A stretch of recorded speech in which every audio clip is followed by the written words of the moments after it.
Hello artist, another tutorial with tips is coming your way, and today's video was made especially for you who struggle to draw eyes.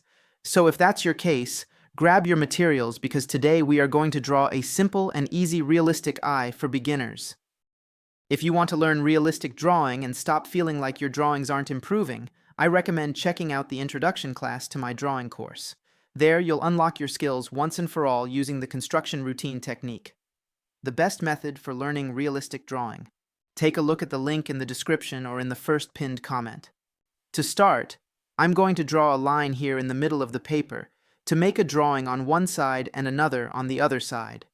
On this left side, I'm going to make a drawing full of mistakes. I'm going to show you the main beginner mistakes. And to begin, what beginners usually do when drawing an eye is draw the upper and lower eyelids in an oval shape, followed by a circle usually placed between the eyelids to represent the iris, the pupil in the middle of the iris, and also some texture details inside the iris. That's something I also used to do a lot when I was a beginner. I wanted to draw textures inside the iris, and I would just make a few lines there, and it looked like a sun inside the eye. Then I would close the tear duct and draw the eyelashes. Eyelashes are actually one of the things that confuse people the most. A lot of people struggle with it. Even those who've been practicing for a while still have trouble drawing eyelashes, and the eyelashes I used to draw looked more or less like this. And that's the way I see them most often on the internet. They're random lines pointing upward, as if the lashes were combed upward. Or downward, like on the lower eyelid. People all over the world struggle with drawing eyelashes. It's impressive. I've already made several videos to help with that, so binge watch the channel, and I'm sure one of them will help you. And we can't forget that line above, between the eyelid and the eyebrow.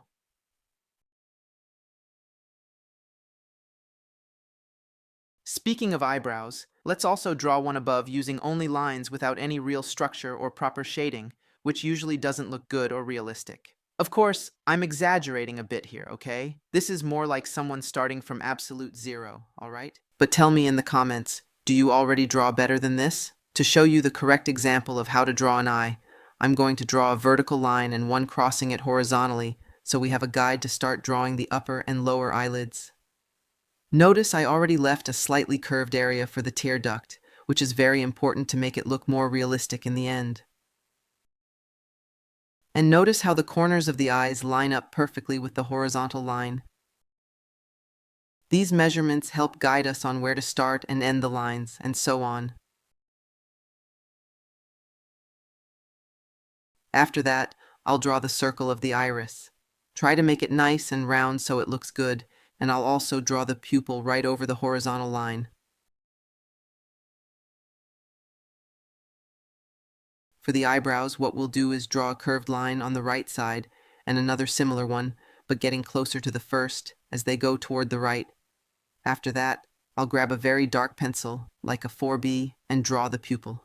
The pupil is usually very dark, so don't be afraid to go heavy on the black. And around the iris, we'll draw a line just to mark it so we know exactly where we'll work to create the inner texture. To create that nice iris effect in the end.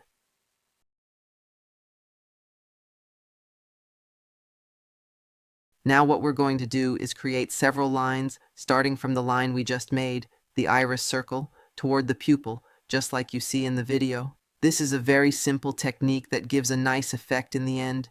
Just use a flicking motion, lifting the pencil off the paper.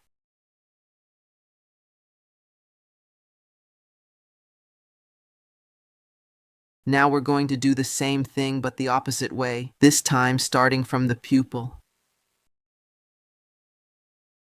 Now we'll add a darker shading effect to the top part of the iris. That area usually receives more shadow because it sits just beneath the upper eyelid. Now with a blending stump or a cotton swab.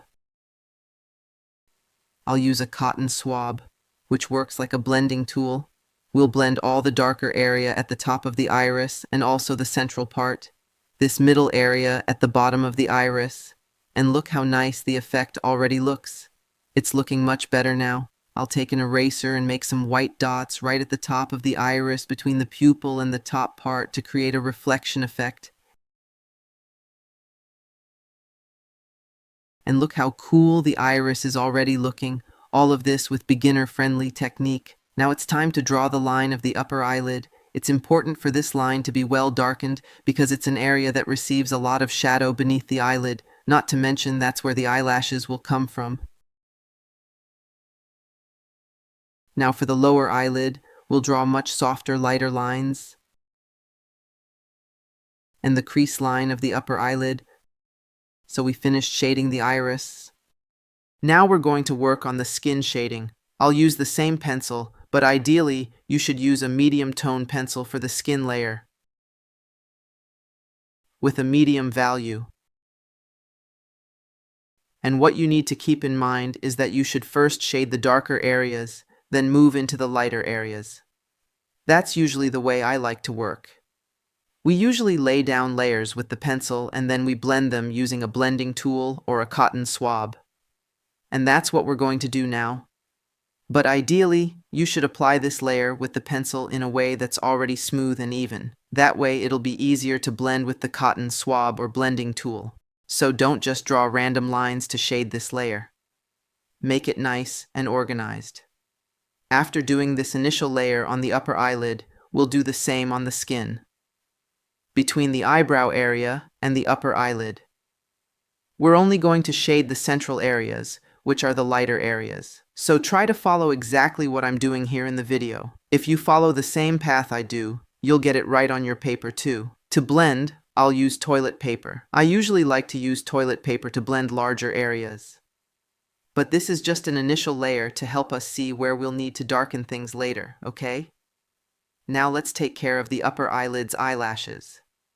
I have full videos on the channel just about eyelashes. But basically, you need to keep a few things in mind. First, your pencil tip always needs to be very sharp to simulate hair. Second, some lashes are grouped close together, even forming pyramid shapes, like you see in the drawing. So pay attention to the direction the lashes take. Another thing is the upper lashes usually curve upward. And when drawing each of those hairs, lift your pencil off the paper with each hand movement. That way, the tips come out thinner and look even more like real lashes. After we draw the lashes, we'll add another layer to the central skin area to darken and add more depth. Then we blend. Now let's grab a 6B pencil or any dark pencil you have and draw each individual eyebrow hair. Exactly, each individual hair.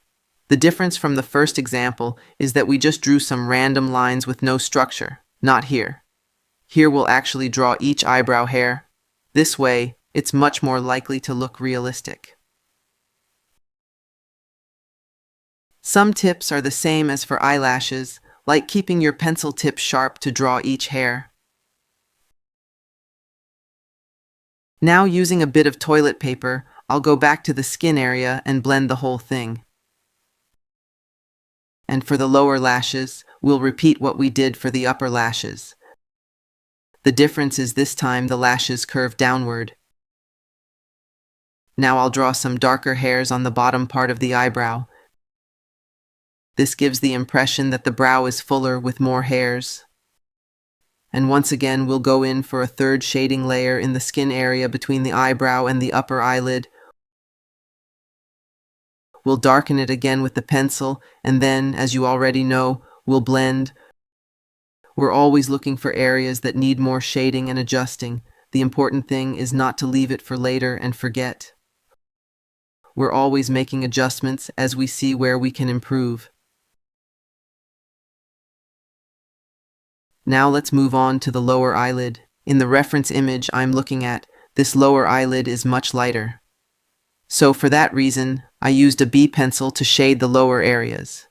You can use any lighter pencil from 2B and down. A 2B is already enough. And if you're going to use the same pencil we've been using for the entire drawing, just press lighter to get a softer, lighter layer. Then we blend all of it using toilet paper.